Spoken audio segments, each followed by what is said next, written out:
80 years ago, streets across Australia were filled with scenes of jubilation. After years of fighting and heavy losses, the Japanese government surrendered, ending World War II. The veterans who served are thinning every year, making their stories more precious than ever, like proud digger Roy Pearson. The war came to a very quick and sudden end. People, civilians, people in military uniform in capital cities coming together, hugging, dancing, singing. The war's over. We've won. Roy Pearson is almost 99. And is this you? Yeah. Did you win those trophies? No. You just thought you'd hold them. At the home he's lived in since the 1960s, he takes us on a trip down memory lane. It wasn't my clothes. Borrowed. Hand-me-downs. Hands me down. Yeah. His childhood through the Great Depression. And that's my dog Spot. Before joining the Air Force when he was just 17. Based at Tocumwal in the New South Wales Riverina. I'd grown up in the Depression and they lived by their wits. And when they got into situations in World War II, they could defend themselves, they knew what to do, and they survived. He clearly remembers those words 80 years ago. War is over.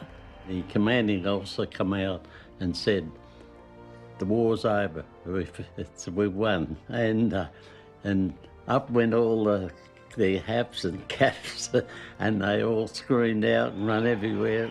It was chaotic. On the 14th of August 1945, Japanese forces agreed to surrender.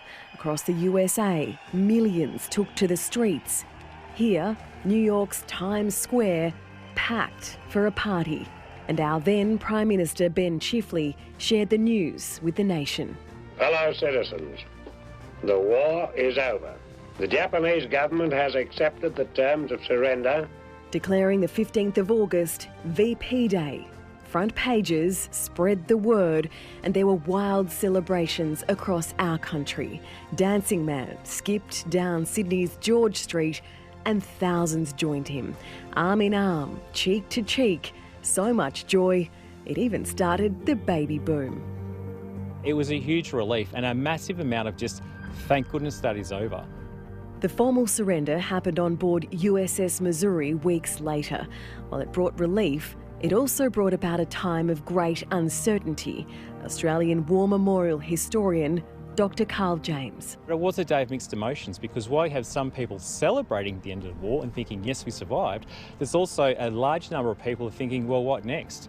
Victory didn't come without heavy losses. During the Second World War, Australia had a population of 7 million.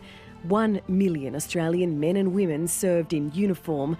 30,000 were captured as prisoners of war, and close to 40,000 Australians were killed. The men and women who lived through the Second World War have often been described as the greatest generation, and I think if you reflect on what they did and what they lived through, they are remarkable.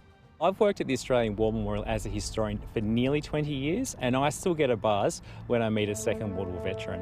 Sometimes it's just listening to their stories now, to be honest, asking them a few questions, but just talking to them, making that physical connection with those men and women who were there, and that's irreplaceable. 80 years on, the number of World War II veterans still with us has now slipped into the hundreds.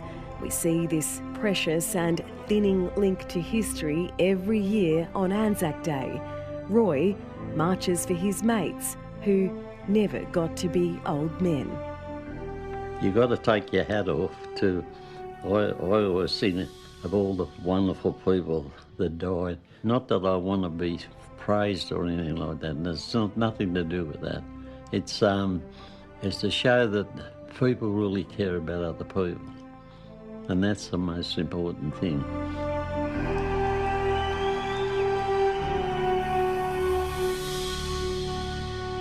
Oh, Roy, we salute you, and lest we forget.